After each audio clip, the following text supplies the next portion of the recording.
Okay. Before we start the class, please let us take the blessings of the beautiful deities of Sri Radha Govindji.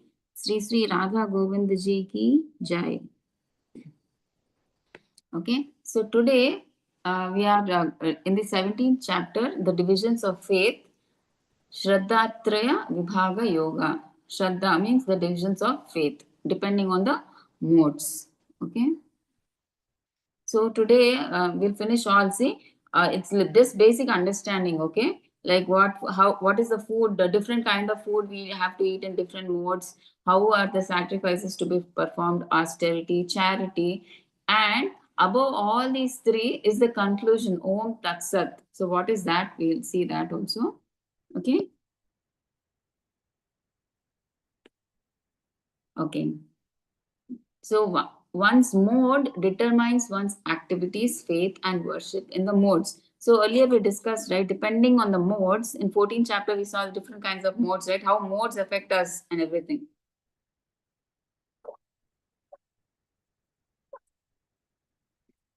Okay. So so on these modes itself, the way we worship, our faith, everything depends. Okay. So let's see how one's activities, faith, and worship in different modes, how it appears, how it looks. Arjun उवाच ये शास्त्रविधिम् उत्सृज्य यजन्ते अश्रद्धयान्विता तेषां निष्ठा तु का कृष्णा सत्वम् आहो रजस्तमः.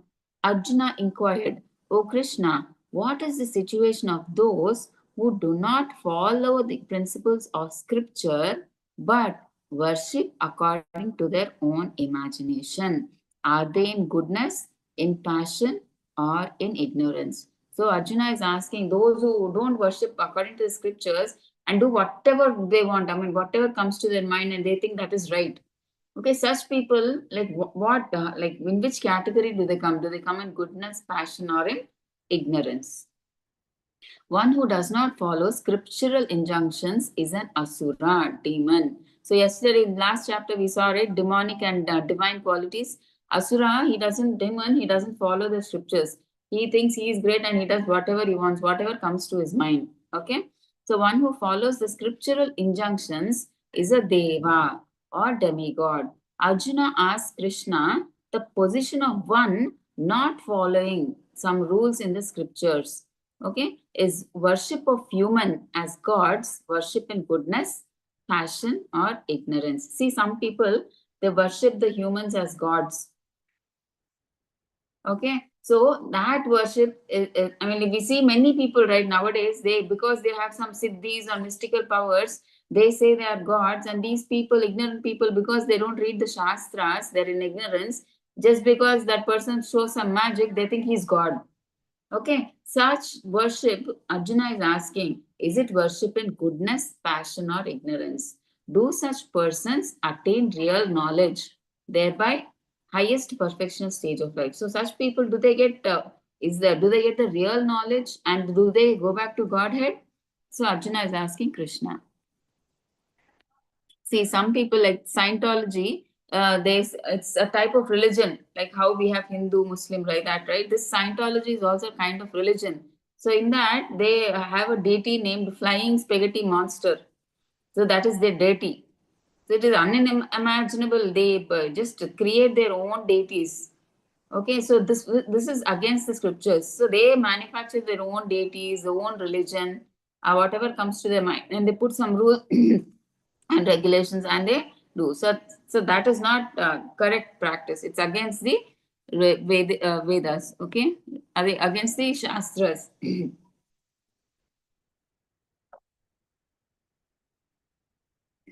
So second shloka, Sri Bhagavan Uvacha Trivida Bhavati Shraddha Dehinam Sa Swabhavaja Satviki Rajasi Chaiva Tamasi Cheti Tam Shrunum.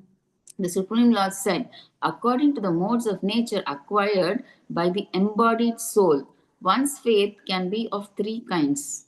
Okay, now they are talking about, Krishna is talking about faith.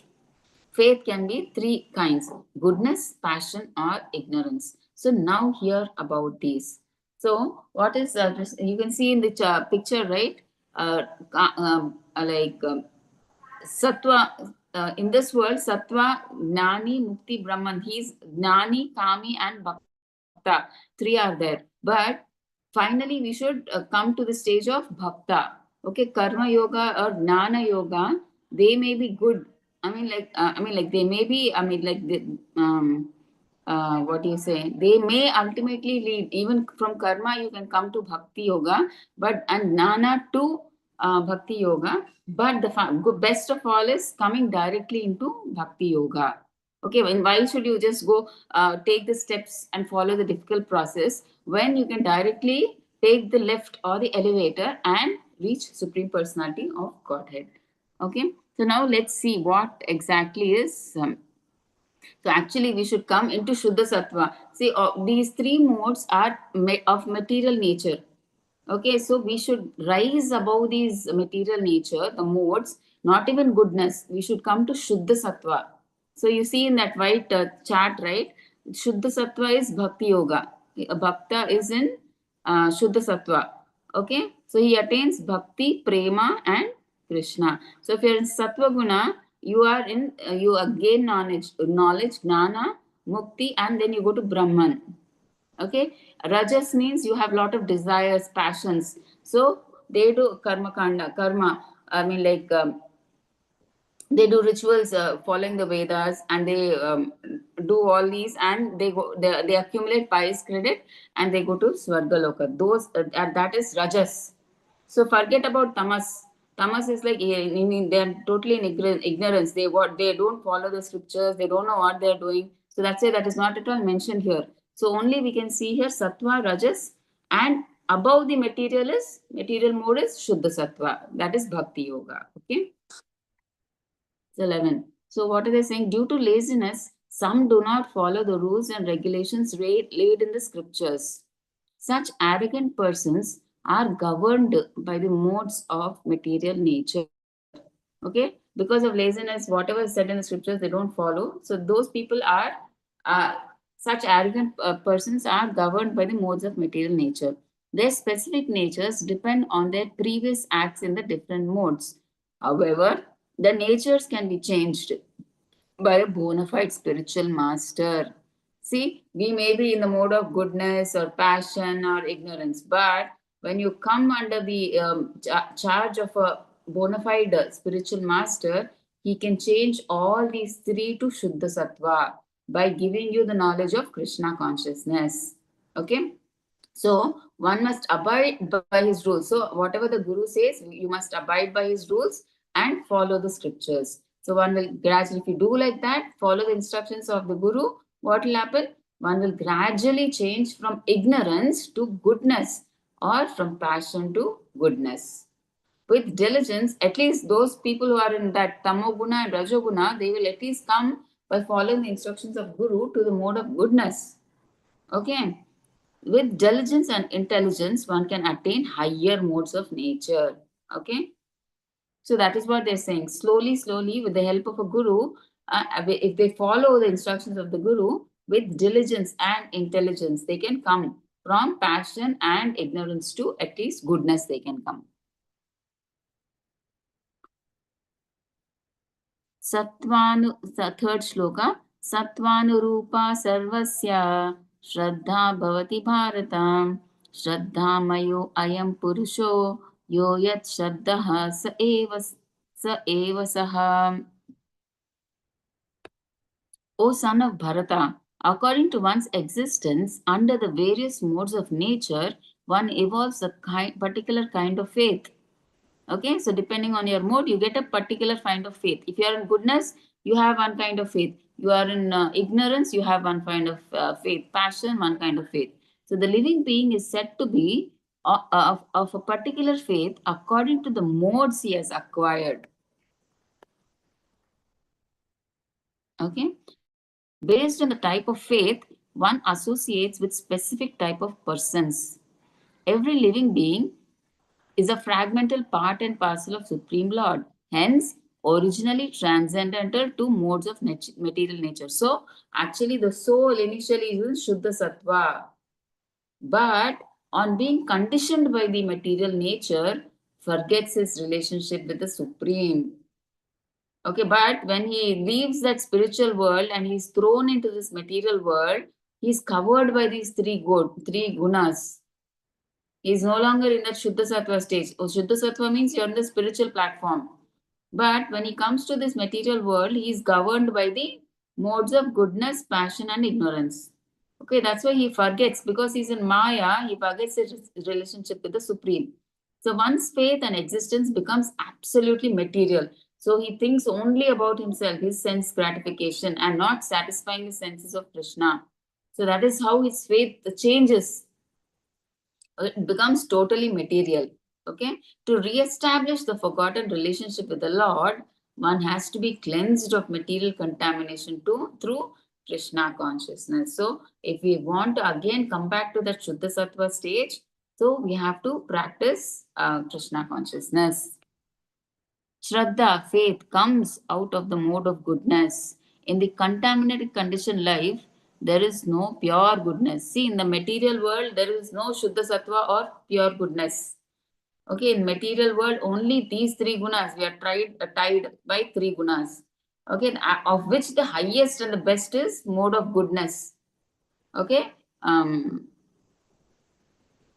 okay, all are like material, but among all of them, goodness is the best of all. Okay, but we have to be, if we want to go to that go back to spiritual kingdom, we have to come to the stage of not even goodness, pure goodness, Shuddha Sattva. We have to go. That is done by practicing Krishna consciousness. As such, one's faith may be in a demigod, created god, mental concoction. Okay, those who are in the mode of goodness, they may worship a demigod or created god or mental concoction like impersonal Brahman, Brahma Jyoti, like that. Okay, they may worship the people in the mode of goodness. So, in transcendental pure goodness, real nature of Supreme is understood. See, in pure goodness, we understand that Krishna is personal form and we worship Krishna as the Supreme Personality of Godhead, not some demigod or created God or like impersonal Brahman, like God is void, not nothing like that. Okay, we understand that if with the pure knowledge in transcendental pure goodness, Shuddha Sattva, we understand that Krishna is the Supreme Personality of Godhead. In impure or imperfect goodness, faith is contaminated by any of the three modes. Okay, so the contaminated modes influence the heart. Thereby, faith is dependent on the influence of the mode on the heart. So, if the heart is in the mode of goodness, so is the faith. If the heart is in the mode of passion, faith also is in the mode of passion. If heart is in the mode of darkness, illusion, faith also is contaminated. Okay. From different types of faith in the world originated different types of religions associated with different kinds of worship. So, depending on the mode, your faith is developed. So, and depending on your faith, you worship different kinds of, you do different kinds of worship. Okay, so let's see what people in the mode of goodness, how do they worship, and how in Tamaguna they worship, and Rajoguna they worship. Okay, so fourth shloka. Yajante satvika devan yaksha rakshamsi rajasaha pretan bhuta ganams cha anye yajante tamasa jana. Men in the mode of goodness worship the demigods. So you can see in the picture right hand side, right? They worship demigods. Those in the mode of passion worship the demons, and those in the mode of ignorance worship ghosts and spirits. So you can see right in the picture, generally people in the mode of goodness, they worship demigods. They do all pious acts and for the Vedas, right? So they worship these different kind of demigods. And in mode of passion, they worship people who are like demons, like they worship politicians who are highly powerful.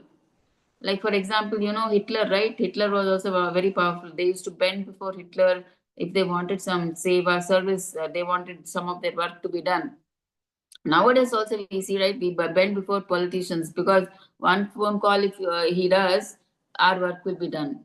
So like that, influential people, they worship influential people. They're called demons as their god. And in ignorance, obviously, you know, ghosts and spirits they worship. Okay. So let's see. Worship different objects based on their modes. In mode of goodness, worship demigods, Brahma, Shiva, Indra, Chandra, sun god, etc. Different demigods are worshipped for different purposes. So actually, you know, right? Lord Shiva is worshipped because he is like, they call him what? Ashutosh. He's easily convinced. So any desire he can give. And Mother Parvati is worshipped. If you want a beautiful wife, they worship Parvati, Uma. And Indra, if you want to go to heavenly planets. And Chandra also heavenly planet. Sun god also same. Sun god you worship to become disease free, and you worship goddess of learning, Saraswati for education, Lakshmi Devi for money. So like that, they worship different kind of demigods for different purposes.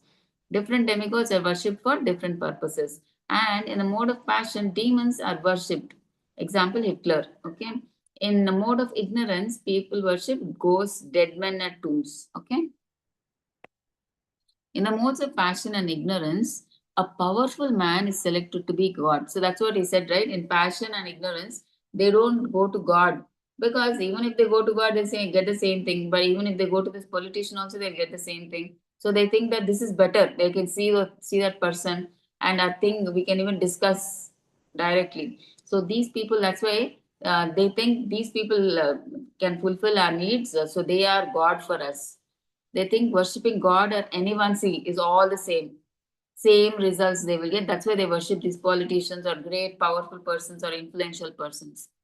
Some lower class people worship and offer sacrifices to the trees hoarding ghosts in the forest. So the Tamoguna people, sometimes they say, that this tree is, I mean, like, what do you say? Um, like trees hoarding, that the ghost stays in that tree. So people, they worship such kind of trees. So not these are not the authentic modes of worship. Okay, the worship that you do in passion and ignorance is not authentic. Sattvam Vishuddham Vasudeva Shabditam. So what is the ultimate one in pure goodness, not even goodness. Worshipping the demigods, not the highest. One in pure goodness worships Vasudeva, Krishna. Okay? In Srimad Bhagavatam, it is said the impersonalists are supposed to be situated in the mode of goodness. Okay, even the impersonalists, because they worship the light that is coming from God, that is Brahma Jyoti. So that is also God, right? They are also good. They are also situated in the mode of goodness. And they worship 5 kinds of demigods and Vishnu as another aspect of impersonal Brahman. What does this mean? See, because in impersonal Brahman, these people, because they think God has no form, he is just light, energy. So, how much time can we just meditate on light and think? So they take they tell you you accept some kind of demigod in your mind. Any demigod is the same thing, but um, just meditate on that God, form of the Lord. Like you can take Vishnu or any the 5 kinds of demigods you can. I mean, like put your mind on. Okay, and then you can worship that. They will say. Okay, because on light, how much time can you just close your eyes and just meditate? No, right? Your focus won't be there. But if there is a form to the deity, like if you say Vishnu, then we can meditate. Oh, Shankha, Chakra, Gada. He has a mukut. He has a kirita. He has ornaments. He has a lotus flower. He wears all these ornaments around his waist. He wears ankles. So we can meditate, right? It'll, for some time. So that is why they indirectly worship, though they don't take the personal form. They think, okay, God, we can imagine any one of these people are God. So any 5 you can take, even Vishnu, any God you can take and you can just meditate on them. Okay, so like that. So 5, 6. Ashastravetam ghoram tapyante ye tapojana dambhahankara samyukta kamaraga balanvita karshayantah sharirastam bhutagramam acetasaha mam chaivantah sharirastam tan vidhi asura nischayan. So let's see the meaning. Those who undergo severe austerities and penances not recommended in the scriptures, performing them out of pride, egotism, lust, and attachment, who are impelled by passion and who are who torture their bodily organs, as well as super soul dwelling within are to be known as demons. See, such tapasya and austerity is forbidden. See, you see in the picture, right? Is all this necessary where we are torturing the body and the Paramatma within also? Is that necessary? Like you see Hiranyakashipu in the picture. He was like, he became into bones. All the antlers had built up and all the ants ate his skin and only bones was left. And Ravana also see he lifted the whole mountain and even I mean like Lord Shiva he didn't come. So what he did he tore out the what do you say intestines and then with that he started playing the veena and everything. So all such weird things these people demons do to convince the Lord or demigods and everybody. Okay, they are very what do you say because they're in the mode of passion, they do anything and everything so that their wishes are fulfilled. Okay. Even the demigods, they feel displeased when they do. That's why they come and they grant them their wishes and they go on their path. Okay. Fasting for spiritual advancement is laid down in the spiritual injunctions. So fasting you should is introduced only for spiritual activities. Only if you want to advance spiritually, like we do Ekadasi and fasting on our Acharya's appearance and disappearance on Janmashtami. So all these special occasions we do fasting. That is allowed. Okay. Krishna. But fasting for political or social purposes is not mentioned in the scriptures. See, but the Shastras never said, you see all these political people, right, or social purposes, these people, they sit, they do dharna on the road and they say, no, we want this, only if the government does this, then only we'll get up from here. So that kind is not approved. They will say that we will not eat, we will fast until our desires are fulfilled. But that is not never anywhere in the Shastra it is said. Fasting for political or social purposes is not mentioned in the scriptures. The persons who follow practices that are not authentic, austere, are demonic and useless. So that type of fasting that the politicians and all these people do, that is not accepted, authorized. They affect the wellness of the body, disturb Lord within and others too. The performer may die too. Sometimes because of this fasting, they may die too. To fulfill their desires, these politicians they stay fast and they may even die. Such performances are disobeying the Vedic scriptural injunctions, hence insulting the Supreme Personality of Godhead. So why insulting? See, they're using Supreme Personality of God is spiritual. Where is God and where are we do the fasting for spiritual advancement, for God, to reach God we do. And these people are degrading these for material desires. So God, he feels insulted for getting these mere material desires. They are using me as an instrument. So it's like insulting the Supreme Personality of Godhead. Where is spiritual and where is material desire? Okay. Achetasaha is one with abnormal mental condition. Persons of normal mental condition must obey the scriptural injunctions. So those are in a proper condition, they obey the scriptures. Achetasa, not in normal condition, they don't obey the scriptural injunctions. They do whatever they want. So Lord forces the demonic people to take birth in the womb of demonic mothers. Life after life, they live with demonic principles, never understand their relationship with the Supreme Personality of God. It's because they live in demonic atmosphere. So where is the scope of spirituality there? A concept of God itself is not there, right? So they can never understand the concept of God. So never understand their relationship with the Supreme Personality of Godhead. However, if fortunate enough, they may come in association with the spiritual master. See, all of us are also ignorant. All of us were, I mean, like, I don't talk about all of you. All of you means I mean to always say about myself, okay? So I was in ignorance. Before coming to Krishna consciousness, I was like totally into sense gratification. I should earn money. I should satisfy my senses. I should do everything for myself. Okay, so we were like that. But somehow Krishna being so merciful, Prabhupada being so merciful. So we came in touch with some devotee, right, which changed our life.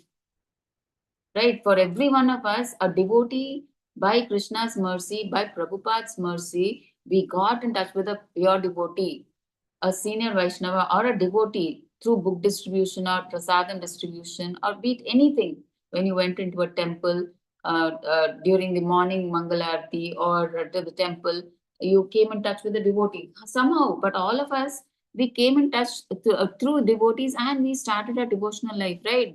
It's purely the mercy of the Lord, causeless mercy of the Lord. Okay, so like that, if fortunate enough, we may come in association with the spiritual master, get guided on the path of Vedic wisdom, get disentangled from material contamination. See, this all happens because of the mercy of the Lord. We don't deserve it actually, but somehow it's God's mercy that we were able to connect with devotees and finally able to connect with the spiritual, accept a spiritual guru. And we should feel so thankful that we are in such a nice parampara. Okay, we are in such a nice sampradaya, Brahma Madhva Gaudiya Sampradaya. See how many are following the sampradayas properly nowadays. We are so fortunate by Krishna's mercy, Prabhupada's mercy to be in such a wonderful sampradaya. Okay, so we should never lose this opportunity and always take association of such devotees and continue our journey and go back to Godhead. Okay, Prabhupada says that once you know, come into Krishna, who are fortunate, Prabhupada, unfortunate, the Prabhupada says that those who have come into Krishna consciousness and they know the value of Krishna consciousness and later, because of some unfavorable reasons, they leave Krishna consciousness totally. They are very unfortunate because they know the value of Krishna consciousness, but still have left it. Some people they leave because they say that devotees have insulted me. That's why they are not listening to my advice. They are insulting me. They're not talking to me properly.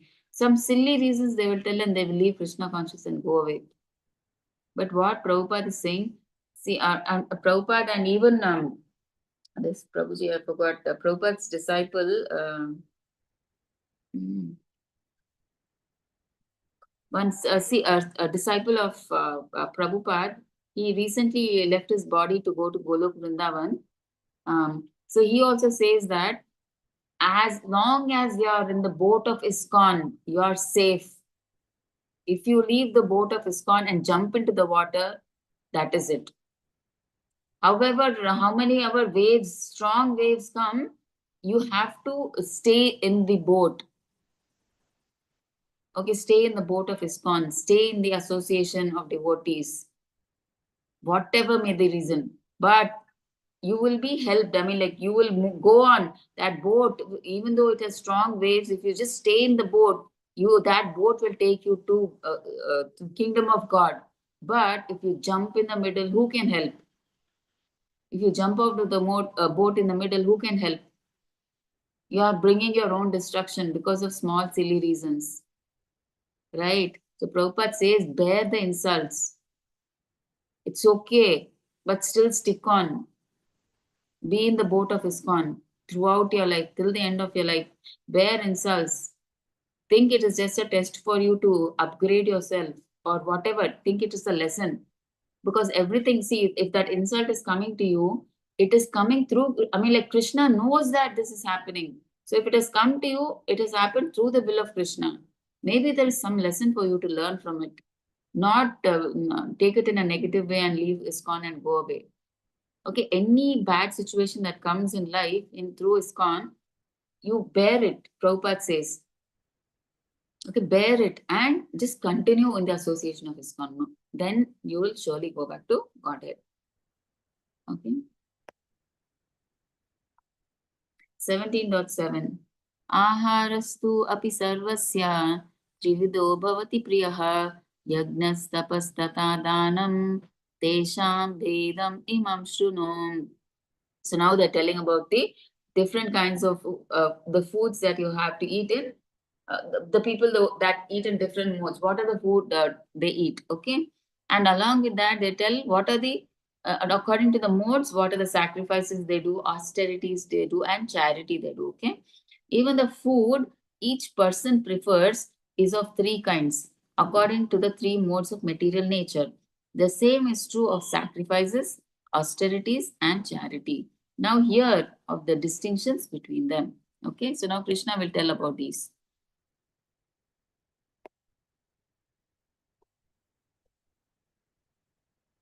Okay, eating habits, performances of sacrifices, austerities, and charities depend on the three modes. One who cannot discriminate between different kinds of sacrifices or food charities is foolish. They advocate against scriptures that one can do whatever he likes and attain perfection. So actually, generally, what do the people in general say? Whatever you do is okay. Anything you can do. Okay, they don't. They will not. They will say like this. It is not. They advocate against scriptures that one can do. So against the scriptures, they go. It's not necessary that we have to do like this. So we can do like this also and get perfection. They will say like that. Okay, so they create their own ways and mislead people. Such people are called foolish because they go against the Shastras, against the Vedas, and do whatever comes to their mind. So the same thing is given: eating, sacrifice, charity, according to the modes. So the wise do activities based on the Shastras. If they don't do, if they do against the Vedas or Shastras, they're considered as foolish. So now we'll see food in different modes, okay? What food you should eat in the mode of goodness. Like the foods, you can identify what are the kinds of foods that you're eating, okay? So generally we have to eat foods that are in the mode of goodness so that we, at least if you are in goodness, you will be able to do all these spiritual practices, which is favorable, the mode of goodness, okay? So first we'll read the shlokas and the translations given here. 8.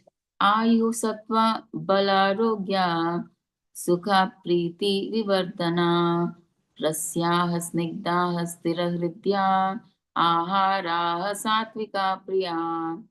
Foods dear to those in the mood of goodness. See, what do they do? If you eat foods in the mode of goodness, what happens? Increases the duration of life, purify one's existence, and gives strength, health, happiness, and satisfaction. Such foods are juicy, fatty, wholesome, and pleasing to the heart. Okay. So 9. So this is goodness. Katu, amla, lavanati, ushna, tikshna, ruksha, vid, vid, vidahinaha, ahara, rajasyeshta, dukkha, shokamya pradaha. So now they're telling about passion. What will happen? What are the foods? See, foods that are too bitter, too sour, salty, hot, pungent, dry, and burning are dear to those in the mode of passion. Such foods cause distress, misery, and disease. Okay, so we see people eating, to satisfy their tongues. They want everything strong. That flavor should touch their tongue. It should be either too hot or too dry or too spicy, too salty, too sour, like that. Such kind of foods that people they are said to be in the mode of passion. So eating such foods cause what? Distress, misery, and disease. Okay. And let's see ignorance now. Yata yamam gatarasam puti paryusitam cha yat uchishtam apicha amedyam bhojanam tamasapriyam. Food prepared more than 3 hours before being eaten. Food that is tasteless, decomposed, and putrid, and food consisting of remnants and untouchable things is dear to those in a mode of goodness. So, except prasadam, like because prasadam is offered to the Lord, even after 3 hours, you can have prasadam. Otherwise, if it is materially made and not offered to the Lord, within 3 hours of cooking, it should be consumed. Only exception is prasadam because it is offered to the Lord, it is sattvic. Otherwise, any other thing, any other normal food, if you're not offering to the Lord, within the preparation of 3 hours, it should be had. Otherwise, it is like tamasic. And food that is tasteless, decomposed. You see, right, on cheese or bread, sometimes you see worms. Okay, that is decomposed. Such kind of food they eat because they think it is getting wasted. They heat it or something. Even if rice gets spoiled, it gets smell and moldy. Also, they heat it and they eat it because they don't want to waste it. So those are people in mode of ignorance. And food consisting of remnants. See, remnants that are there, they think they don't want to waste it. They heat it and they eat it, even though it is spoiled or moldy or anything like that. And untouchable things is dear to those in the mode of darkness. So let's see each. So mode of goodness. So food is meant to increase the duration of life. So if you eat food in the mode of goodness, it increases your duration of life. Purify the mind and give bodily strength. Example, milk products. So this is what we should have. Milk products, sugar, rice, wheat, fruits and vegetables are very dear to people in the mode of goodness. So baked corn and molasses can be made pleasantly palatable by mixing with milk or other foods. They are quite distinct from untouchable things like meat and liquor. Fatty foods mentioned have no connection with animal fat obtained by slaughter. So here fatty means you should not think that the fat that is got by slaughtering the animals, all the fat that is there in the animal is taken by us. The fat means the fat that you get through ghee or the fat that you get through nuts like that. So they're talking about that fat, not about the animals that are being slaughtered and then their fat is extracted and that fat we are using to eat. No, not that. Okay. Next, animal fat in the form of milk. So, how do we take animal fat in the form of milk? We can take milk, butter, cheese, etc. So, this is we are doing it without killing the animals, right? So, we can take this milk, butter, cheese, sugar, rice, wheat, fruits, and vegetables, baked corn, and molasses. Okay, so protein in split peas, dal, whole wheat, etc. Lord's prasadam and remnants of food first eaten by saintly person, the spiritual master. So they say that we should eat the uchishta of the spiritual master for us if we want to progress spiritually. So that is called Maha Prasadam, Maha of the Guru. If you eat the uchishta left after the Guru, that is very, very good for us. Okay, so foods generally, I've personally seen when I was in Krishna consciousness in a satsang. One day, one senior Vaishnava came to our satsang, and I mean, like all of us are like initially neophyte devotees, right? So we are ignorant. So we were like, I mean, I'll talk about myself. I was like very, I mean, like naive. I used to do whatever they said. And everybody said, like, oh, it's good. It's a senior Vaishnavas, Uchishta, all of us should have. So we were like eager. I mean, like we all rushed and we all had the Uchishta. But there was one Mataji, I mean, she said, what? Eating somebody else's what? Or eating that person's remnants? Oh no, she didn't have it. See, that is what is required. We should have that faith. Faith that see she I mean like she was thinking it like him as a material person. So generally we don't eat someone else's uchishta in materially, right? So she was considering him to be a material person.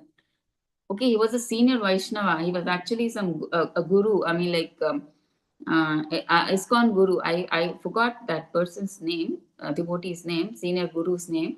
So we all were like uh, just I mean like hankering for that Mahaprasadam. So we all had, but that much no, I will not have. Like how material person generally, right? For there's no point in eating a material person's uchishta. So then we say no, chichi, we won't have like that, right? So she was also thinking. So that faith is important.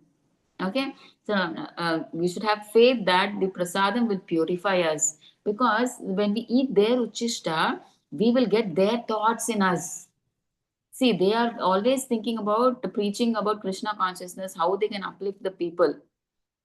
Okay, so that is the consciousness we should have.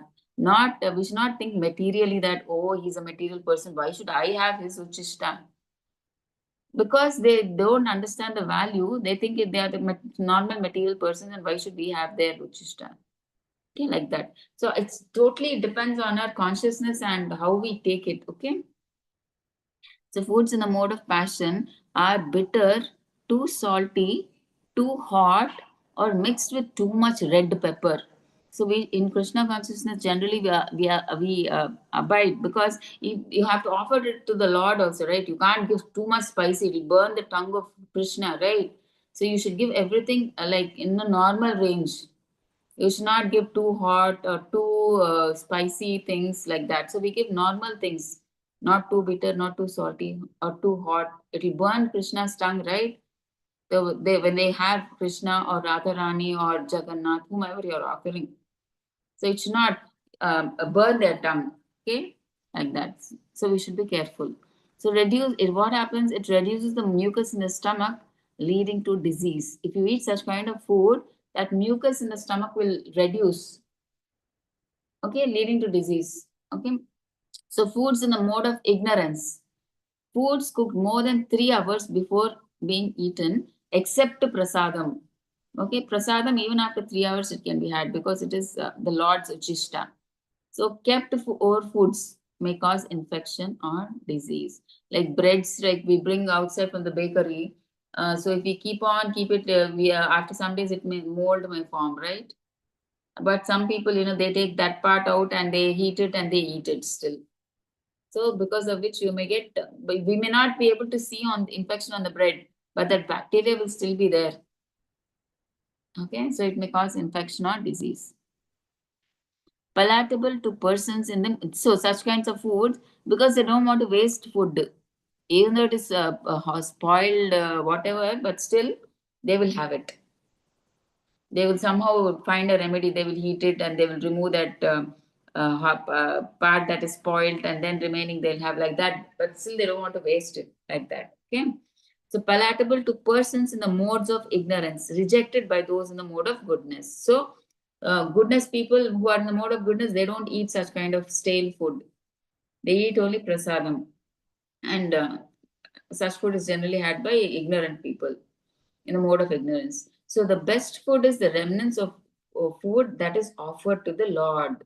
Patram pushpam phalam toyam yomi bhaktya prayachati tat aham bhakti upahritam asnami prayatatmana. Shloka from Bhagavad Gita, 9th chapter, 26th shloka. So what does the Lord say? If one offers me with love and devotion a leaf, a flower, a fruit, or water, I will accept it. Okay. So anybody, so what they are trying to say is anybody can practice Krishna consciousness. Even a poor person can practice Krishna consciousness, because everybody will have a leaf, a flower, a fruit, or water. Minimum water they'll have, right? So we can all, what Krishna says is, if you offer these at least, with what? Love and devotion. That is the main thing. He doesn't see what is being offered. Like, what is this? Dhritarashtra's brother, he was, what is his name? I forgot. Vidura. Yeah, Vidura. Once Krishna, he comes to Vidura's house. And at that time, Vidura is not there. But his wife was there. So his wife was so happy to see Krishna come to their house. And in that love and devotion, she offered Krishna.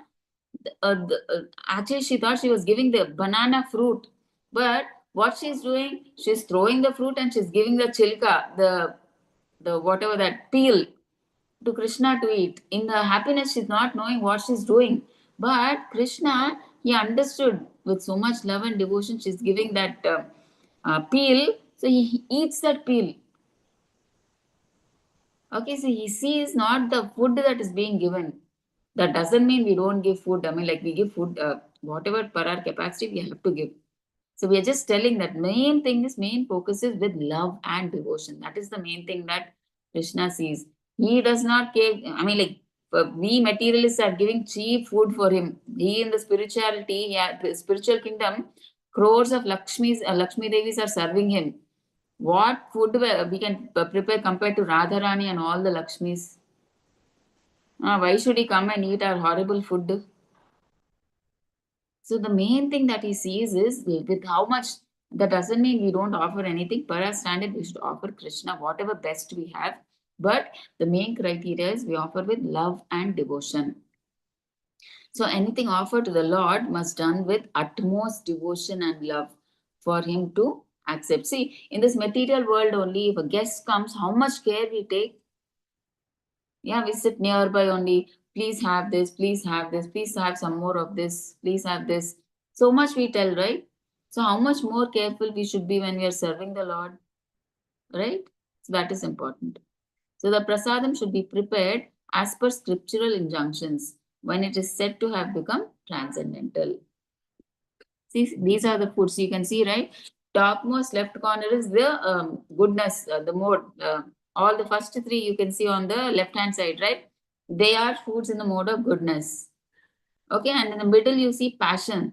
They eat very spicy Cheetos. You see it's so red. You see fiery, everything like that. Passionate they are eat. And here you see right cheese. In the below right hand side below you see worms in that. They magnified and showed it. See, from far, it appears everything is fine, that cheese. But when you magnify inside, there's so many worms in it. Okay, such kind of food are eaten by a mode of ignorance. Okay, 11. Afala akanshibir yagno vididishtoya ijyate yashtavyam eveti manaha samad samadhaya satvikaha. Of now he is talking, now food is over. Okay, now they are talking about sacrifices. Of sacrifices, that sacrifice performed according to duty and to scriptural rules and with no expectation of reward is of nature of goodness. Okay, so the sacrifice that you do, just like because you have to do it as a duty. Okay, it is my duty to do, that is why I will do. Okay, and when you do, see, when you do your duty, you don't expect any reward, right? See, now it's your duty to run the family, so you don't expect anything from your family. See, I'm doing this for you now, wife, you have to give this, children, see, now you have to give this, you don't expect any reward, right? So like that you have to do. Okay, unconditionally. Okay, so you do it as a duty without no expectation of reward. So that is sacrifice done in the nature of goodness. See, according to direction of scriptures, they follow according to scriptures, performed only as a matter of duty and desire no reward. Okay, so no mental speculation. So they don't concoct. So example, performed as a matter of duty. Example, to go to temple church as a duty and not for economic benefit. So they go to the temple to see the Lord, not for some business. So Krishna, see, I'm breaking 100 coconuts for you. Now you have to give me this. Or you go to the temple and say, no, Krishna, I'm not feeling well. Please cure me of this chronic disease. Please help me. No, not like that. So we should do it out of duty without any expectation. So duty of, this is the duty of every civilized man, to obey scriptural injunction and to offer respect to Supreme Personality of Godhead. So sacrifice should be performed without, so this is performance. Sacrifice is done in the mode of goodness. So sacrifice should be performed without any desire, should be done dutifully. So one should go to the temple or church as a matter of duty. See, you should go as a like how you take care of your family as a duty, responsibility, like that you should go to the temple. See, you see, people, the Muslims and the Christians, they follow everything. They, the children, even right from childhood, they follow all the scriptural injunctions very strictly. Every Sunday they go to the church, and the Muslims, and they read at home. These Christians, they read the Bible every day. And you see the Muslims also, they are so perfect. 5 days, or I'm not sure, 6 times they do namaz every day at home. And every once in a while they go to their mosque also. Okay, so like that, we should just do it as a matter of duty. But here, I think in Hindus, that is lacking very much. And in fact, nowadays, if children are interested, parents are obstructing. In fact, they encourage you go to movies or you go to pub, you disco. They are happy with that. You restaurant you go, they are happy with that. But if the child comes and says, "I want to go to the temple, I want to join the so and so and do seva spiritually," they will get scared and they'll say no. They'll scold, they'll do all kinds of stupid things so that they can avoid that person from going to that to do all those devotional service. See, that is the fate of Kali Yuga nowadays. If even children are interested, parents are not. Like Prahlada, and we saw Hiranyakashipu, right? Prahlada was so much interested in spirituality, but Hiranyakashipu was not. So the own members of the family don't agree, not some outsiders. They only hinder their child's progress in taking to good activity. They want their child to get spoiled, do all nonsense, but they don't want them to do good activities. Okay, so 17.12. Abhisandhaya tu phalam dambardam apichaiva yat ijyate bharata shrestha tam yagnam vidhi rajasam. Now about Rajoguna they're saying, what sacrifice? But that sacrifice performed for some material end or benefit or performed ostentatiously out of pride is of the nature of passion, or chief of the Bharatas. So these yagnas, those are in the mode of passion, like we said, like karma kanda. So if I do this yagna, I will go to heaven. If I do this, I will get a child, like that. So they do it for some material benefit, okay? Or sometimes they do it out of pride. So they want to show that, or nowadays yagnas are very costly, right? Only very rare people can do. It's very costly, very affordable. You need the ghee, so much of ghee you need to pour in the Agni Hotra. So everything is very costly. So they want to show that, oh, they are only performing yagna, nobody can perform. To show off, to get that name, fame, they do. Okay, so such is the such yagna is done in the mode of passion. Okay, now ignorance they're talking about. With vidhihinam arstanam mantrahinam adikshinam shraddha virahitam yagnam tamasam parichakshate. Faith in the mode of darkness or ignorance is actually faithlessness. Example, making money out of some demigod, worship spending it on sense gratification. So this is quite apt. Recently we finished this Ganesh Chaturthi, right?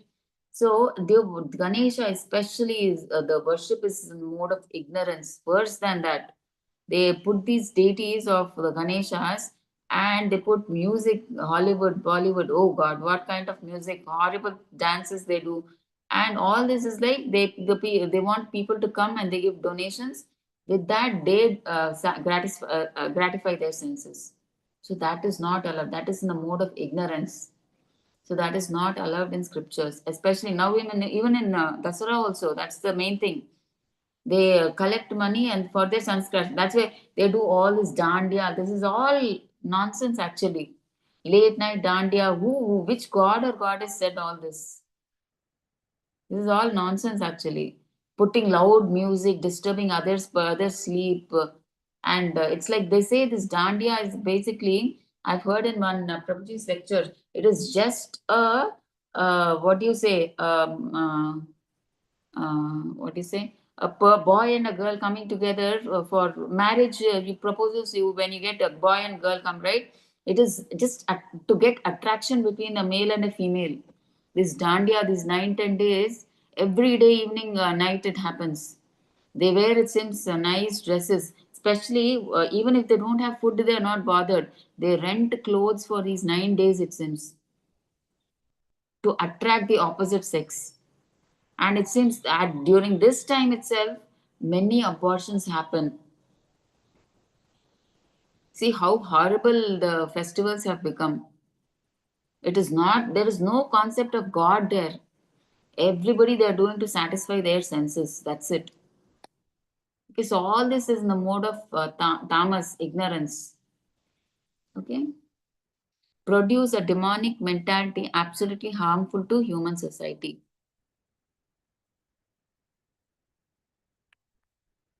So, 13. Any sacrifice performed without regard for the directions of scripture, without distribution of prasadam, spiritual food, without chanting of the Vedic hymns and remunerations to the priests, and without faith is considered to be the mode of ignorance. So, what are they saying? Any sacrifice performed without regard for the directions. First thing is, if you go against the scriptures, that is a mode of ignorance. Okay, and then without distribution of prasadam. So prasadam distribution is must because it purifies the soul. Okay, and without chanting of Vedic hymns and remuneration. Without chanting means we have to chant the Hare Krishna mantra. Okay, and remuneration to the priest. Generally, people they take a back step. I mean, like after the pujari has done all the puja, they hesitate to give money, proper money to the priest. Okay, I mean, the puja who does this should also be a proper Vaishnava. Okay, so to such deserving persons, we have to give remuneration. So we should give heartfully, not crying, "Oh, my 1,000 rupees gone or 5,000 rupees gone to this priest," like that. Nicely, you should satisfy that Vaishnava who has done the puja. Okay, then they will bless us heartfully. Okay, and without faith. So if they do it without faith, then that is of no use. See here in the picture, this I don't know, I forgot the name of this demon. He does so much of tapasya, even then the Lord doesn't come. I mean, Lord Shiva doesn't come. So he gets angry. See, so much I've done. Generally, Shiva is said like Bola Shankar, he's supposed to come, he didn't come. So what he does, he starts cutting one by one. He cuts his hands, he cuts his legs, and then finally he is ready to cut his head also now. Then finally, Shiva saying all this, he could not bear all this because Shiva is one of the best Vaishnavas. He doesn't like to see all this torture, I mean, cruelty, all this disgusting things that that person is doing, demon is doing. So somehow he comes because he's about to even cut his head. So he comes, he stops, okay, what do you want? Because Shiva, he's always in meditation on Krishna, on Radharani, and is meditating. He doesn't want his meditation to be disturbed. So what he does, oh God, so let me just give him what he wants so that he will leave me alone so that I can continue my japa on the Lord. So that is why he comes quickly. Oh, what you want? This is what you want. Okay, take, go. And then he is again busy with his meditation, Lord Shiva. Okay, so like that. So now we'll see austerity. We finished food, sacrifices, right? Now austerity, tapasya, in different modes we'll see. Okay, so tapasya will be in austerity, with austerity of body, speech, with respect to body, speech, and mind. So in body, what we see? Worship of the Supreme Lord, Brahmanas, the spiritual masters, and superiors. You want to understand it here? We'll read in detail in one shloka, then we'll understand 14 to 16. Okay, so 14. देवद्विजा गुरुप्रज्ञा पूजनं शौचम् आर्जवं ब्रह्मचर्यम् अहिंसा च शरीराम tapa uchyate. So what is the austerity of the body? What should be the tapasya for the body? It consists in this. So what should you do with the body? Worship of the Supreme Lord, the Brahmanas, the spiritual master, and superiors like the father and mother. So we should worship all of these with the body. We should offer a dandavats like you see in the picture, right? That small child, and that when we can see a person lying flat on the ground, we should offer our respect. Okay, to our gurus, to Krishna, to Brahmanas and superior Vaishnavas, okay, and our father and mother, okay, and then cleanliness, simplicity. You should be clean internally and externally. Simplicity and simple living. Prabhupada always says simple living and high thinking. Celibacy. Okay, sex life. You should control your sex life only with your wife. That too also limitedly. Only to get Krishna conscious children. Not illicit sex. Okay. And non-violence. No killing of animals or even checking the progress of the animals. When you're killing an animal, you're checking the progress of its spiritual advancement. Okay, so these are all the austerities of the body. So let's see. Okay, austerities and penances of the body, offering of respect to God, demigods, perfect qualified brahmana, spiritual master, and superiors like father, mother, any person conversant with Vedic knowledge. So anybody who knows the Vedas also, automatically we offer our respect.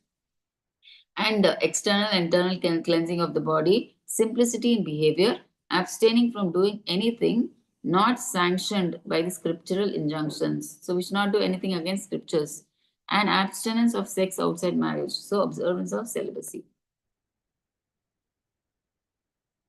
15. Anudvegakaram vakyam satyam priyahitam च यत् स्वाध्यायाभ्यास abhyasanam chaiva vanmayam tapa uchyate. Austerity of speech consists in speaking truthfully and beneficially and in avoiding speech that offends. One should also recite in the Vedas regularly. Okay, speech means you have to speak truthfully, right? But the way you tell the truth to others should be very pleasant. It should not hurt them, though you may think greatly. See, what I've told is for the benefit, and maybe it is hard for them. No, not like that. It should be pleasing. We should convert the matter in such an understandable, pleasing way that they understand it and they take that advice.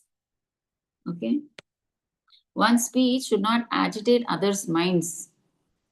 A teacher can be stern with his student, but not speak anything agitating the mind of others. One should not talk nonsense. So we saw right in L3 class, Vacho Vegam, we should not talk nonsense. Whatever said from a scripture must be authenticated by quotes from the scriptures. Talk should be very pleasurable, elevating, and beneficial. Now, we'll see austerities of the mind. Body we saw, right? So, of the mind we'll see. Manah prasada saumyatvam maunam atma vinigraha bhava samshuddhir ityetan tapo manasam uchyate. And serenity, simplicity, gravity, self-control, and purity of thought are the austerities of the mind. So serenity means the mind should be calm, stable, steady, and it should be simple. The mind should be simple in thought. And gravity, self-control, like for sex life, you know that, right? And purity of thought. And our mind should be pure. It will be pure only when our senses are engaged in Krishna consciousness. So these are the austerities of the mind. So let's see. So detach it from sense gratification. So mainly, if you want the mind to be stable and what do you say, peaceful, you have to attach your senses to the senses to satisfy the senses of Krishna and not your senses. Okay, if you are doing your sense gratification, then the mind is disturbed. But if you want it to be peaceful, you should do it, engage it in the service of Krishna. Okay, so detach it from sense gratification, always thinking of doing good for others. Gravity in thought. Gravity in thought means training the mind to what? Always situate in Krishna consciousness. Divert the mind to Vedic literatures full of stories of the Puranas and the Mahabharata. So you should direct the mind to not all these movies, the novels, fiction novels, these newspapers, TV, all these nonsense. You should not get addicted to. You should divert your mind to Vedic literatures full of stories of the Puranas and the Mahabharata. So rid the mind of duplicity. Always think about the welfare of all. In silence, always contemplate on self-realization. Okay, if you're alone, just think about God. Just meditate in your mind on God. That's all. So purify existence through straightforwardness in dealing. So be whatever you're doing, just be straightforward in the sense like don't be duplicitous, don't be political. Okay, just be straightforward in whatever you're doing. Okay, don't be political and don't bring politics in. Whatever you're doing, even in your job also, you don't need politics. Okay, Krishna knows how much you have to get, and per your this thing, you are destined to get whatever money you're going to get. So don't be duplicitous or political with thinking that you are very great. Oh, I did this through my intelligence. Politically, I played this game on that person. No, there's no need of doing all that. That's what they're saying. Okay, so you be as simple and straightforward. Krishna will take care. Okay, because anyway we'll be destined, whatever is to be got in this janma, we will get it anyway, right? But that doesn't mean we work, like we have to give our 100%, but do it in a straight way, not in a duplicitous way. Okay, straight healthy way you have to do it. 17. श्रद्धया परया तप्तं तपस्तत्त्रिविधं नरैः अफल अफला आकांक्षिभिर्युक्तैः सात्विकं सात्विकं परिचक्षते. Okay, austerity in the mode of goodness. Okay, now let's see austerity. We saw body, mind, and speech. Now austerity in the nature of goodness, how it is. Okay, this threefold austerity practiced by men whose aim is not to benefit themselves materially but to please the Supreme is of the nature of goodness. Okay, people who are in the mode of goodness, they don't do anything for themselves. They do everything for to please the Supreme. Like you see all the above pictures, they want people. They're taking people on Vrindavan Parikrama, Govardhan Parikrama, Mayapur Parikrama. So they don't do anything for themselves, to benefit themselves. They want everybody to benefit. They do everything to please the Supreme Lord. Okay, so that is in the mode of goodness. So 18. Satkara mana पूजर्तं तपोदम्बेन चैव यत् क्रियते तत् इह प्रोक्तं rajasam chalam adruvam. So now they're telling about mode of passion. Those ostentatious penances and austerities which are performed in order to gain respect, honor, and reverence are said to be in the mode of passion. They are neither stable nor permanent. Okay, so this is the austerity tapasya. So any tapasya they do is like they just want to show off, just to gain respect, honor, and reverence. Like how they like for example, a politician is there. He will tell his subordinate, like when he is coming to. I mean, generally a politician is invited to many functions, right? To give a special appearance. So when he comes, like he wants honor.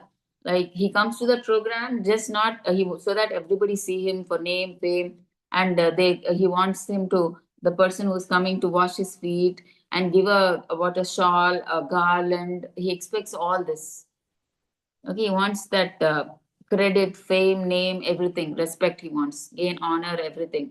So that kind is said to be, that kind of austerity is said to be in the mode of passion. Okay, they're neither stable nor permanent. Okay, so all these are not permanent.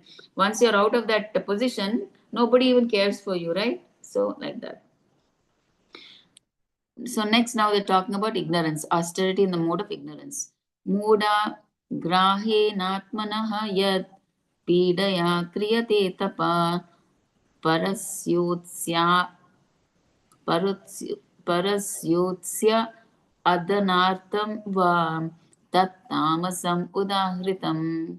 And those penances and austerities which are performed foolishly by means of obstinate self-torture or to destroy or injure others are said to be in the mode of ignorance. See in the picture right hand side, Hiranyakashipu, he performed such like austere tapas, that is in ignorance, that he became bone. He was full of bones only. There were ant hills. I mean, like on his body, and the body was eaten by ants. Only bones were there, literally. Okay, such self torture is not required actually. So people who do such austerities by means of obstinate self torture or to destroy or injure others, they are said to be in the mode of ignorance. Okay, so let's see what Prabhupada has to say. So penances and austerities executed to attract people, receive honor, respect, and worship from others are in the mode of passion. Okay, so whatever penances or austerities that you do to attract people, receive honor, respect, that is said to be in the mode of passion. Okay, and such persons arrange to be worshipped by subordinates. See, like all these politicians we said, right? They before itself they tell, see, you have to wash, you have to give this, you have to do this, everything. See, such persons arrange to be worshipped by subordinates, letting them wash their feet and receive riches.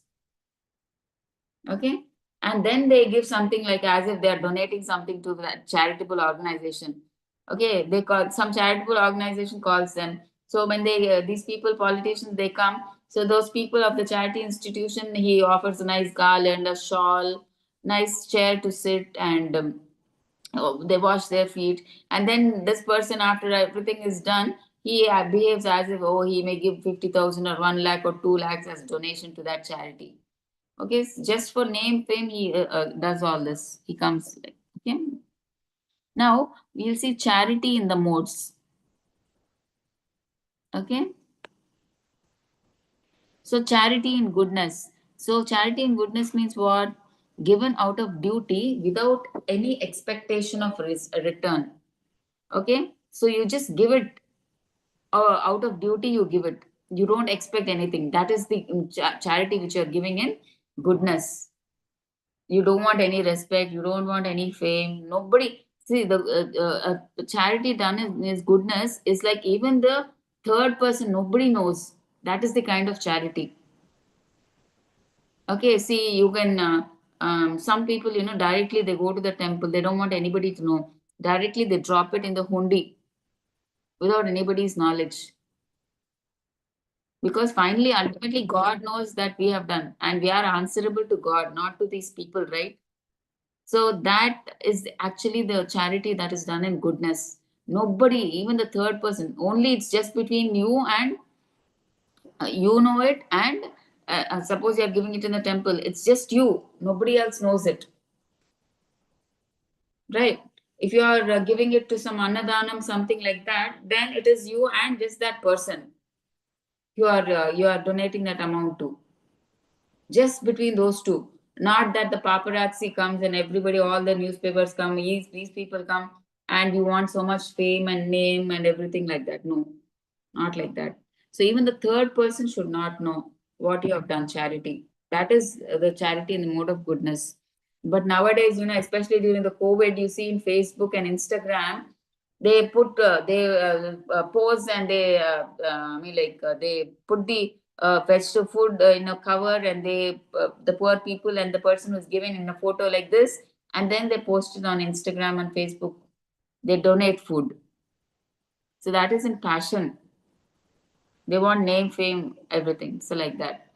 But in goodness, it is like you just give. Even the third person doesn't know. It is just the person, you and the person receiving it only knows. That's it. So this is like as a matter of duty, you do it it is done at a proper time and proper place, and it is given to a worthy person, not to anybody. To a worthy person, you have to give the charity. Okay. दातव्यम इति यद्दानं दीयते अनुपकारिणे देशे काले च पात्रे च तद्दानं सात्विकं स्मृतम्. So what are they saying? Goodness, and the charity in the mode of goodness, what is it? That gift which is given out of duty at a proper time and place to a worthy person and without expectation of return is considered to be charity in the mode of goodness. Okay, that's what we discussed. Now, see, should be given to spiritual activities. Generally, charity we should give for especially propagation of Krishna consciousness. See, we can give money for donation of books, for donation of prasadam, for a temple construction you can give, right? For all these purposes, because for running a temple, so much amount of funding is needed, right? The brahmacharis stay there, the cows stay there, and many people stay there, and the activities of the deities, everything, the prasadam has to be done. So much prasadam, I mean, like boga has to be prepared. The deities have to be given different items, and the dresses are to be stitched, and the necklaces, what the ornaments they are wearing. So much cost is involved in maintaining a temple. So you can give it to such activities. So that is the best kind of charity that you're doing. So no spiritual advancement when done indiscriminately. So if you do it anything other than spiritual activities, there is no spiritual advancement. Okay, if you do whimsically like how you want to do normally, then no spiritual advancement is there. May be done, to the poor only on the grounds of compassion. So you may think that I want to do for the poor. Okay, that is just purely on the grounds of compassion, but do it as a service to Krishna. Even if you're donating something to the poor, you offer it to Krishna first and then you give it to them. Okay, so done on pilgrimage, eclipse, end of the month to a qualified Brahmana, Vaishnava in temples, very auspicious. So generally, when do we give charity? So when we go on pilgrimage, we give charity in the temples or to Brahmanas or Vaishnavas. We generally give. On eclipses also we do, right? Once the eclipse is over, we offer naivedya to, I mean, like the prasadam to the Brahmanas or Vaishnavas. We call them, so we give them some charity, money or everything, some clothing like that. Okay, to a club, qualified Brahmana or Vaishnava. On these occasions, we give them. Okay, so should be given without any expectation. You should not expect anything from them again. Should be given without any expectation, even aspiration for heavenly planets. Okay. So the utmost you can expect from them is blessings that you become Krishna consciousness and go back to Godhead in this Janma, right? Not even for heavenly planets. Should never be followed by regrets. Okay? Should always be done in the mode of goodness only. Okay? So he should not do such actions which will cause him to regret. Okay? He should not do any bad thing. Okay? He should do everything in the mode of goodness only. See, this is what I was talking about, especially at the time of COVID. This is the picture that I was telling. So they take a picture of themselves along with that poor family and they post it on Insta and all that, Facebook and all that. Okay. So this is passion, charity done in the mode of passion. Okay. Yattu pratyupakarartam phalam uddishya va punaha diyate cha परिक्लिष्टं तद्दानं राजसंस्मृतम्. But charity performed with the expectation of some return or with a desire for fruitive results or in a grudging mood is said to be in the charity in the mode of passion. Okay, so now he is expecting something when he's giving that cover of packet of vegetables. He is expecting something, some desire. I mean, some return. So he wants name, fame, all that. Some people, they do charity. Why? Like they do this annadana or donate to the hospitals or these, so that they get some pious credit, because of which they can go to heavenly planets, fruitive results. That's why. Some they do in a grudging mode. So why, even though they don't like, but still they give out of disinterest. They have no option that time, because a huge gang of people come and sit. So many people have come. So now he can't even refuse. So grudgingly, irritatingly, angrily, he gives charity. Not, he should not give like that. Okay, that is in the mode of passion. Okay, so charity in passion is what? Expectation of some return, okay, desire for fruitive results, and done in a grudging mood. So next, now ignorance. Let's see what charity in the mode of ignorance. Adesha kale yaddanam apatrebhyascha diyate asakritam avag avagnatam tattamasam udahritam. And charity performed at an improper place and time and given to unworthy persons without respect and with contempt is charity in the mode of ignorance. See, now this person in the picture, he's saying, I need money for weed. So who will give money to such a person? Weed is a kind of drug. So he is asking money for taking that drug. And if anybody donates for such a person, he is like in the mode of ignorance. He is giving it to an improper person at an improper place, improper time, everything to unworthy person. So that is in the mode of ignorance. Okay.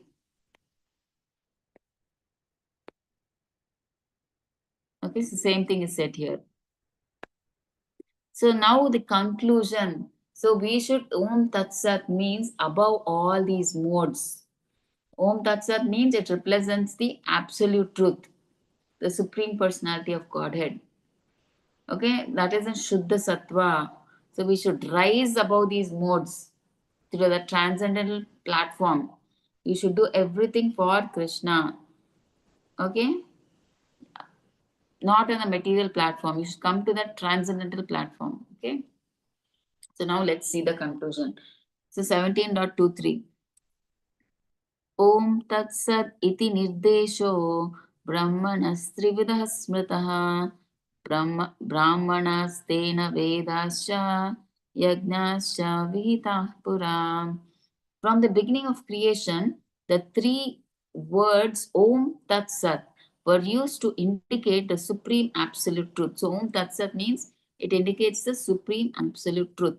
These three symbolic representations were used by the Brahmanas while chanting the hymns of the Vedas and during sacrifices for the satisfaction of the Supreme. See, if you heard, I mean, I'm not sure whether you heard our Guru Maharaj, Jayapataka Swami Guru Maharaj, at every class, before any a class he takes or any activity he does, he says, Om Tat Sat. Means whatever I'm doing, I'm doing it as an offering to the Supreme Personality of the Godhead. So even we should have that practice. We should say before doing any material activity, suppose we are starting our job, so we should say, Krishna, this is for you. Om Tat Sat. The job that I'm doing is a sacrifice. It's for you. I'm doing it for you. And whatever from that you a percentage of income that comes, you donate it. So you say Om Tat Sat. I'm doing it for you. Anything that you do, just say Om Tat Sat.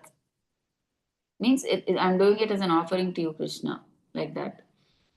Okay, so these three symbolic representations were used by the Brahmanas while chanting the hymns of the Vedas and during sacrifices for the satisfaction of the Supreme. See, they say Hari Om Tat Sat. So many of us must have heard that, right? I heard, but previously I never used to know the meaning. But now, after coming to Krishna consciousness, I understood. And I never used to understand when I was listening to Guru Maharaj's speeches also. He always used to say, Om Tat Sat. I never used to understand, but later I understood when I was reading all this, and then I came to understand. That means whatever I'm doing, I'm offering it to Om Tat Sat. Okay, he is that Om. Om is nothing but this sound representation of Krishna. Tat, what is that? Tat is, I think there is some meaning to that also. And Sat means eternal. So God, Krishna is eternal, right? So Om Tat Sat. So it represents the supreme absolute. Tat means, I think, I'm not sure. I don't want to just tell. Okay, I'm not sure. Okay. So from the 23 shloka, from the beginning of creation, the three syllables Om Tat Sat have been used to indicate the supreme absolute truth, Brahman. They were uttered by Brahmanas while chanting Vedic hymns and during sacrifices for the satisfaction of Supreme. So all penances, sacrifices, charities, and foods are divided into three types based on the modes. So we saw, right? All now we saw penances, sacrifices, charities, and foods are divided into three types based on modes: Sattva-guna, Rajoguna, Tamoguna. Okay. Hence, all of these are conditioned and contaminated because it is still in the material platform. Okay, so these are still conditioned and contaminated, but only when aimed at the Supreme. That is, Supreme means what? Om Tat Sat. They elevate one spiritually. So all charities, sacrifices, and penances should be done uttering Om Tat Sat. Okay, we should do. See, Annadana generally material people do, but they don't do it as an offering to Krishna. They do it for their sense gratification. That is useless. So any charity or sacrifice penance that you should do for Krishna. Say Om Tat Sat. Say Krishna, this is an offering to you. And then you do the sacrifice, whatever charity you want to do or something. Qualifies the performances to be in the mode of goodness, spiritualizing them. So at least when you do it as an offering to Krishna, it is in the mode of goodness. Okay, it is spiritualizing the activity. This is Krishna consciousness, enabling one to return Move back to Godhead. So anything that you do involving Krishna is Krishna consciousness. You are whatever you are doing, you are bringing Krishna in picture. That is Krishna consciousness. That's it. So that consciousness of Krishna should be there in whatever activity you're doing. So 24. Tasmad Om iti udahrityam yajnadana tapakriya pravartante vidhanoktaha satatam brahma vadinam. So let's see the meaning. Thus, the transcendentalist undertakes sacrifices, charities, and penances, beginning always with Om. So we see these Brahmanas and everybody in the Vedic mantras, they say Om and then they say some mantra. Like then they say Om Narayana Namaha, Om Vishnave Namaha, Om, like that, right? So they use this Om. So Om means it's the sound vibration of Krishna, right? Like that. Om iti etat brahmano nedishtam nama indicates the first code. So Om means Vishnu. It is placed at the beginning of the Vedic hymns to indicate the supreme God. So before any mantra, Om is put. Okay. But our mantra Hare Krishna, we don't say Om Hare Krishna, Hare Krishna. Because already it contains the Lord's names, right? Hare Krishna is already there. So one more Om is not there, not needed. I mean, it is already included.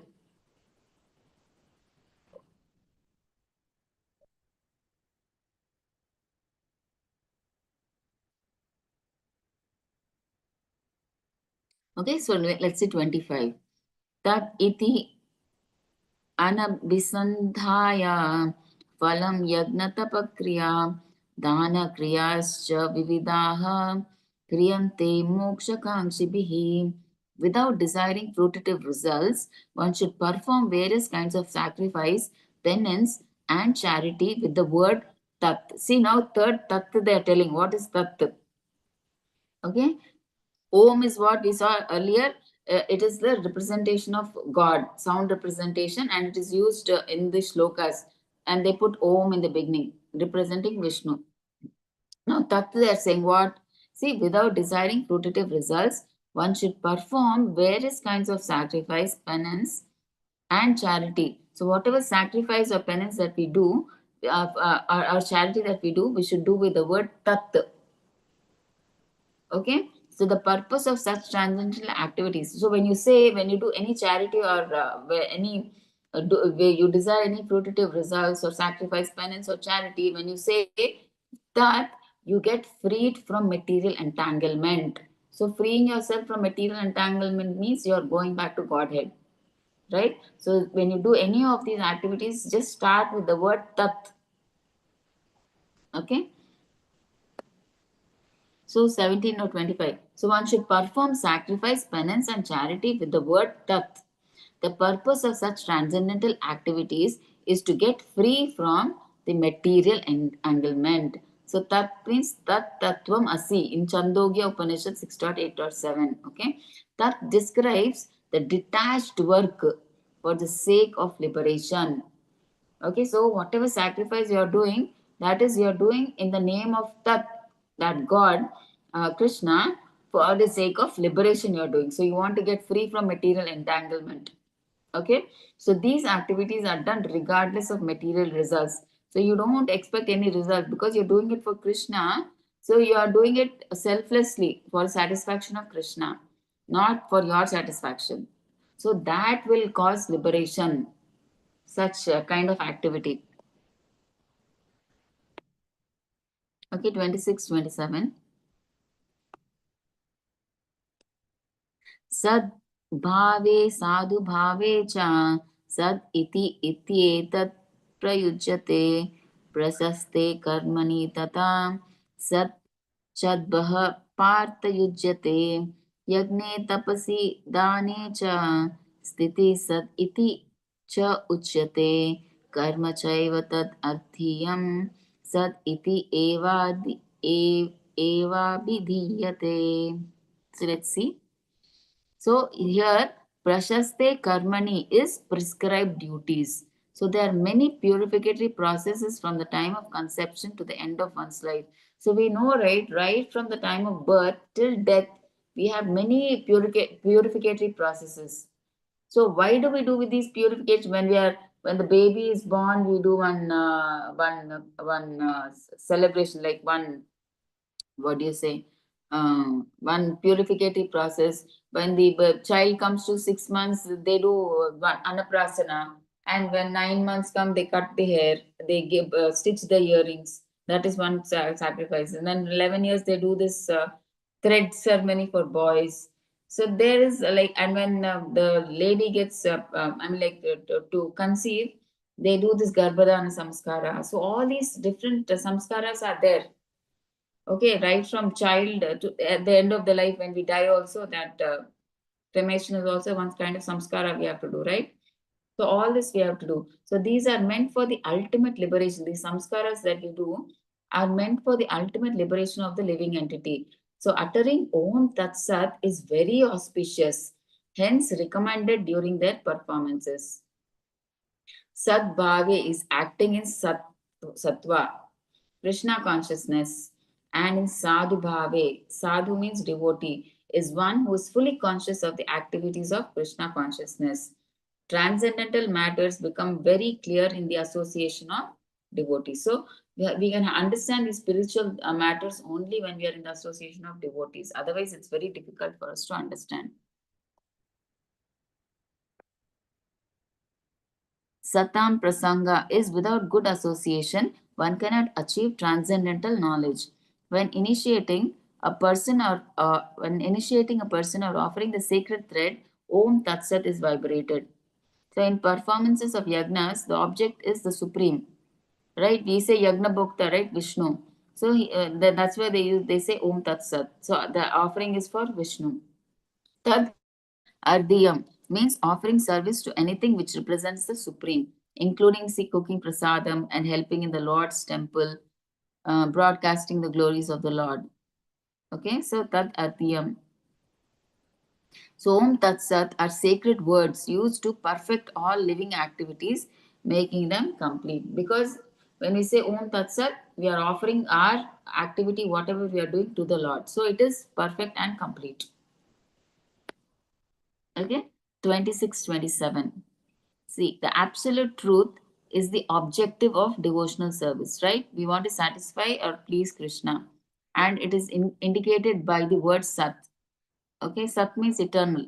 So when we want to satisfy, main object of devotional service is to satisfy, and that is indicated by the word Sat. So now we saw Om, Tat, and now we are seeing Sat.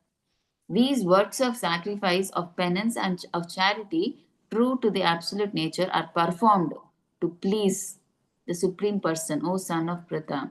Sat eva Saumya, Chandogya Upanishad 6.2.1. Sat means what? Eternal. So activities done for the service of the Lord reveal the true spiritual nature.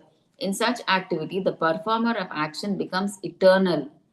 Okay, Sat means eternal. We said, right, the Swarupa of the Lord is Satchidananda. Sat means eternal, Chit means full of knowledge, Ananda means, full of bliss. Okay, that Sat means eternal. So activities done for the service of the Lord reveal the true spiritual nature. In such activity, the performer of actions becomes eternal. The activities are aimed at the eternal. Okay, and the benefits of the activities of eternal, right? So all are eternal. Okay. Factually, the transcendental sound Omkara, although a combination of the three letters A, O, M, has transcendental potency. And one who chants the Omkara will very soon realize Omkara and Lord Vishnu to be non-different. So, one who chants the Omkara and what we are chanting Hare Krishna is both the same.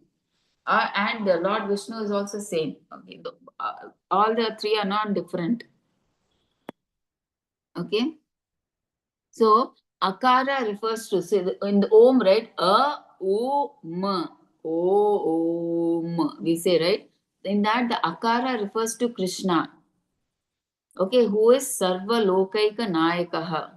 the master of all the living entities and planets, material and spiritual. So the akara in that Om means Krishna, and ukara, u, o, u. The letter u, ukara indicates Srimati Radharani, the pleasure potency of Krishna, and makara indicates in Om indicates the living entities, jivas. Okay, so that is the significance. Om. To 28, last sloka.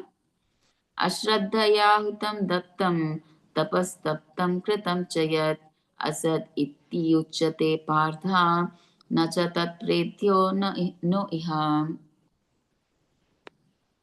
Okay, but sacrifices, austerities, and charities performed without faith in the person are non-permanent, O son of Prita, regardless of whatever rites are performed. They are called asat and are useless both in this life and the next. Okay, so whatever charity you're doing, just for the sake of just saying that okay, I'm doing it for Krishna, but you have no faith. Okay, some people, as earlier I've told you, they come to practice devotional service, but they have no faith that Krishna is a supreme personality of Godhead. They don't accept.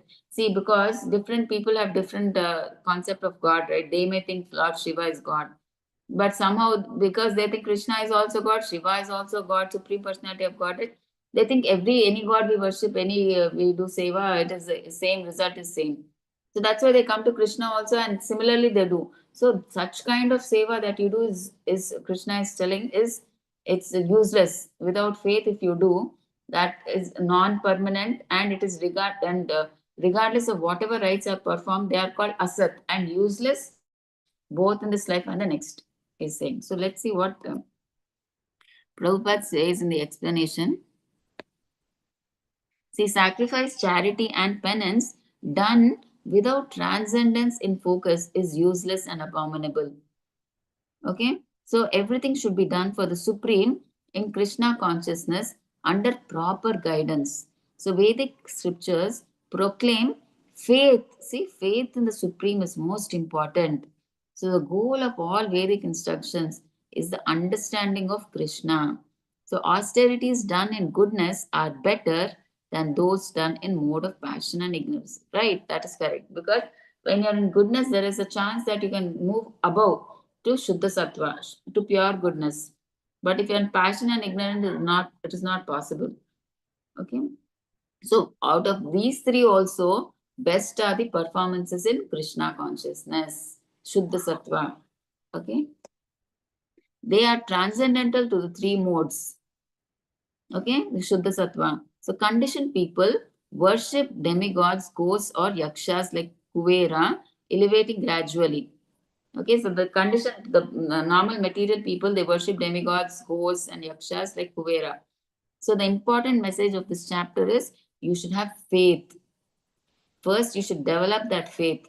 So that faith in the Supreme can be developed how? Under the guidance of a bona fide spiritual master. Okay, matured faith transforms into love. Such love is the ultimate goal of living entities. Okay, so we are done now with the 17th chapter, and probably, hopefully,